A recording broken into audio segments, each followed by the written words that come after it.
if federal authorities have brought a charge against you, there's a good possibility that you're going into the prison system. And that's why it is super important for you to start building a pathway that will help you engineer success.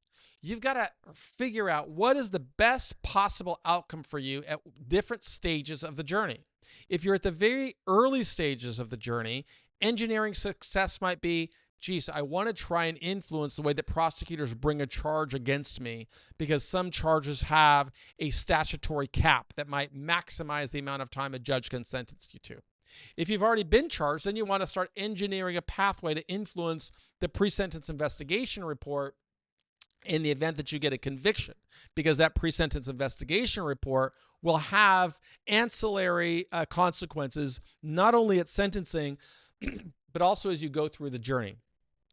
If you're already going to prison, you want to start engineering successes about what's the best outcome there, right? If you're on the other side of the journey, you want to engineer success for the rest of your life, right? So it's a series of different stages, but nobody should be the architect of that plan other than you. You know your story better than anyone else, which is why I really discourage anyone from wasting money on somebody who fancies himself as a prison consultant when that person didn't do very much of anything while they were in prison. You have to recognize, I'm going into a crisis. And I mean, I watched a movie last night that had a funny little scene where people trying to navigate their way through the jungle, and they hook themselves up with an expert, and they find out he's using a map that was basically a tablecloth in a restaurant, a table placemat in a restaurant. That was his map, right? That's the map that you're going to get if you hire a prison consultant. It's just a bunch of templated nonsense that the person didn't do. To engineer success, you've got to visualize what's the best outcome for you. And that cannot be templated because you are an individual. You architected a plan. You are in a certain situation, and wherever you are, you've got to navigate your way to the other side of that journey. And that's going to require really strong critical thinking. It's the reason I really encourage you, spend as much time educating yourself by going through all of the lessons on prison professors. And you will see lessons that leaders taught me. And those people helped me navigate my way through a 45-year prison sentence and come back to society so that I could make millions of dollars and do what I really love to do, which is building this ministry of helping more people prepare for success, putting the past behind them and engineering success for the future, depending on what stage of the journey they're in. And I've had different stages of the journey, right? After my judge sentenced me to 45 years, I got sent, I spent the first year in solitary confinement while I was going through the pretrial process. And after the judge sentenced me, U.S. Marshals transported me to a high security United States penitentiary. I didn't know prison. I'd never been in prison before. I was in solitary for a year, so I didn't know anything. But when I got to prison, I started hearing, all of this ridiculous guidance about what does it mean to be successful in prison. And people would say, the best way to serve time in prison is to forget about the world outside and just focus on your time in prison. And that certainly is a great path as long as you want to live in prison.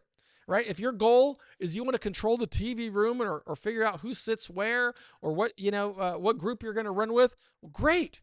But that's not engineering success. Success is you come back to society with your dignity intact and opportunities to prosper. So I knew what I had to do while I was in prison because leaders taught me how to architect a plan.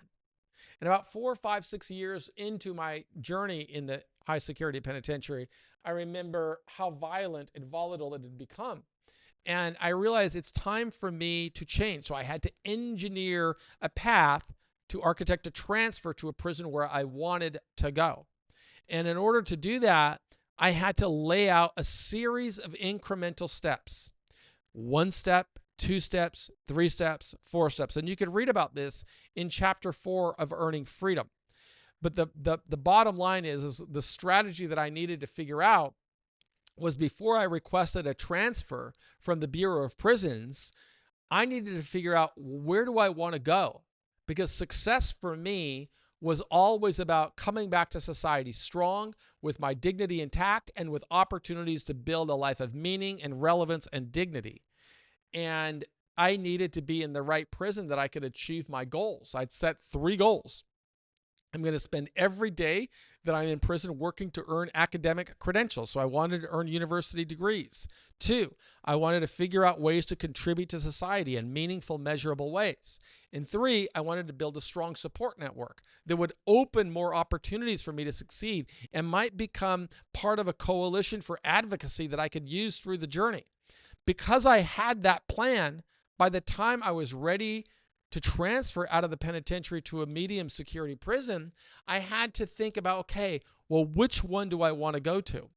And I remember being in a visiting room and conversing with one of my mentors, and he said, why don't you just ask for a transfer? Well, sure, I could have just asked for a transfer, but that's not intentional. That's putting my hands in like the lottery, putting my fate in the lottery of wherever they're going to send me. And what was more important to me than anything else was to make sure that I was executing on those 3 goals that I set. So I needed to get to a prison that a warden would support education and support opportunities for people to learn. And I didn't know how to get that information because I'd been locked in only one prison at that time. I was in a high security United States penitentiary. I'd never been in medium security. So I had to create a plan that would help me gather more data. That was one step. How was I going to do that while I was serving a 45-year prison sentence?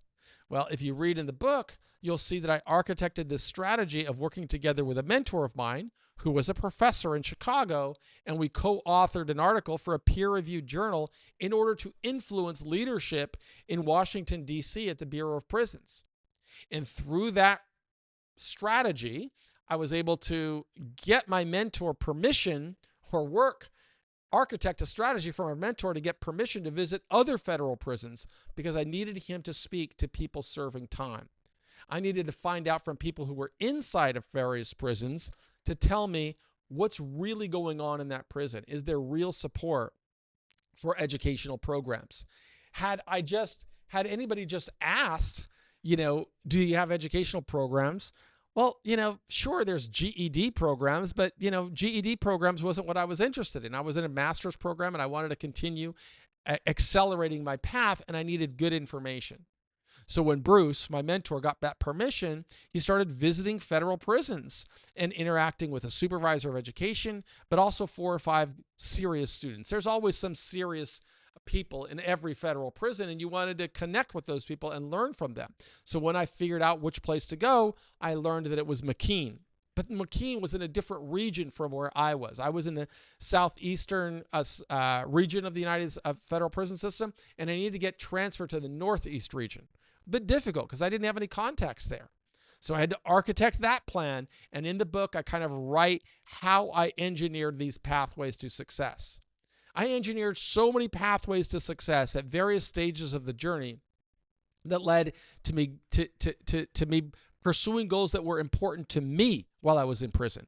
Got a bachelor's degree, a master's degree, became a published author, found the love of my life and got married inside of a federal prison's visiting room, made money while I was in prison, built a very powerful savings network that would allow me to build my career when I came home, build a series of income streams that were waiting for me once I got out.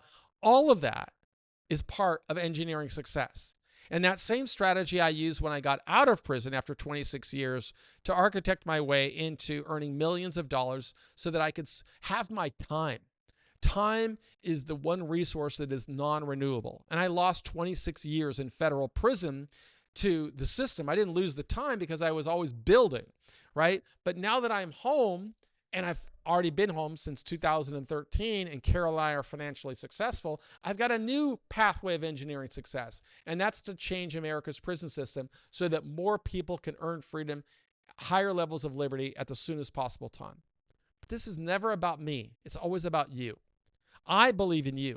I believe that you can engineer a pathway to success, but you can't do it by accident, and you can't do it by hiring a prison consultant that hasn't done anything in his life other than take money from people who are vulnerable. So learn. Spend your time on prisonprofessors.org. Subscribe to our newsletter so that I can send you information on the advocacy work that we are doing and give you suggestions on what you can do today. Build a profile. Start documenting your life story on that website. use that as an asset that you can leverage later as you're pursuing this pathway to get success at every stage of the journey. If you need to talk to somebody, I'm sorry, but I'm rarely available. I only recommend Justin Paperny. You could register for the free webinars that he offers to members of our community by just visiting his website at whitecollaradvice.com/nonprofit. I'm wishing you success with this journey. I know you can get through it. I know that you can engineer it.